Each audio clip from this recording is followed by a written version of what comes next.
할렐루야, 예수님 안에서 반드시 좋은 일이 있습니다. 현재 대한민국과 가장 가까운 시대에 있었던 나라는 조선입니다. 1392년 이성계가 고려를 무너뜨리고 조선을 창업했습니다. 조선 초기 피비린내 나는 왕자의 난을 통해 결국 태조의 다섯째 아들 태종이 왕이 되었고, 태종 이방원의 후손으로 이시왕가가 이어졌습니다. 그 여러 왕이 있었지만 첫 손가락에 꼽는 왕이라면 단연 세종대왕입니다. 만일 조선의 왕이 다 세종대왕 같았다면 우리나라가 중국을 넘어 일찌감치 잘 사는 나라가 되지 않았을까 하는 생각을 하기도 합니다.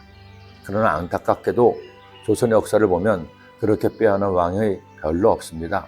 아니, 사실은 거의 없습니다.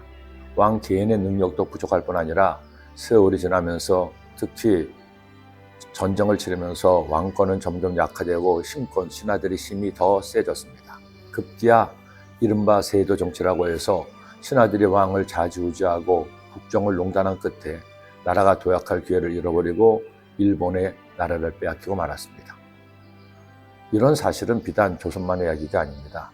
어느 나라를 막론하고 백성들의 삶은 그들을 다스리는 왕과 신하들에 의해 결정되었습니다. 좋은 왕과 신하가 나라를 잘 통치하면 나라가 편안해졌죠. 그러나 문제 있는 왕이나 신하가 있으면 나라의 존립조차도 비틀어질 때가 있다는 것이죠. 이것은 국민에게 주권이 있다고 하는 오늘날 민주주의 사회도 마찬가지입니다. 물론 오늘날의 권력은 국민의 투표로 결정이 됩니다. 법이 사회의 근본이 되는 법치주의 세상에서 법을 만드는 국회의원이 권력을 가지게 됩니다.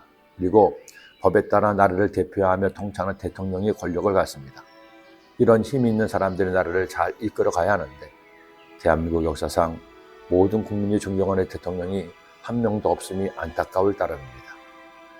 이것은 이스라엘도 마찬가지였습니다.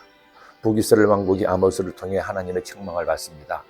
그런데 그 책망의 중심에 바로 사마리아 왕궁이 있었습니다. 즉, 하나님이 가장 먼저 책망하는 사람들은 궁궐에 있는 왕과 신하들, 권력자들이었습니다. 자기 궁궐에서 포악과 겁탈을 쌓는 자들이 바른 일을 행할 줄을 모르느니라. 야훼의 말씀이니라. 그러므로 주 여호와께서 이와 같이 말씀하시되 이 땅 사면의 대적에 있어 내 힘을 쇠하게 하며 내 궁궐을 약탈하리라. 궁궐에 있는 왕과 신하들이 포악과 겁탈을 쌓습니다.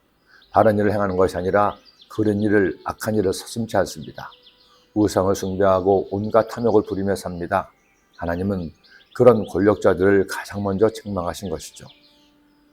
오늘 말씀을 묵상하는 여러분, 우리가 다 용상 대통령실에 가지는 못할 겁니다.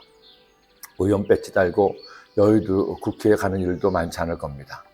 그러나 우리는 이 나라를 책임지고 이끌어가는 사람들을 위해 기도해야 합니다. 국민이 적법하게 선출한 리더들이 하나님의 정의와 사랑에 입각해서 나라를 이끌어갈 수 있도록 기도해야 합니다. 그리고 특별히 선거를 치를 때 정신 똑바로 차리고 나를 대신할 대표를 잘 뽑아야 합니다. 올해는 국회의원 선거가 있는 해입니다. 그러니 그 어느 해보다도 더 나라를 위해 기도하십시오. 바른 사람이 선거에서 선출될 수 있도록 주변 사람들에게 휘둘리지 말고 정직하고 성실하며 내로남불하지 않고 본이 되는 사람을 선택하십시오. 여러분의 선택에 모여서 나라를 이끌어가기 때문입니다. 그리고 또 하나, 나는 내 삶의 주인임을 깨달아 스스로를 잘 이끌어 가십시오. 포악과 겁탈이 아닌 따뜻함과 배려를 베푸는 사람이 되기를 기도합니다. 기도드립니다. 하나님 아버지, 이 나라의 리더들을 위해 기도합니다.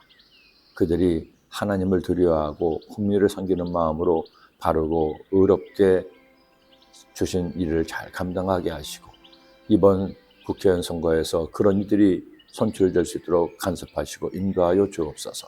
예수님의 이름으로 기도드립니다. 아멘.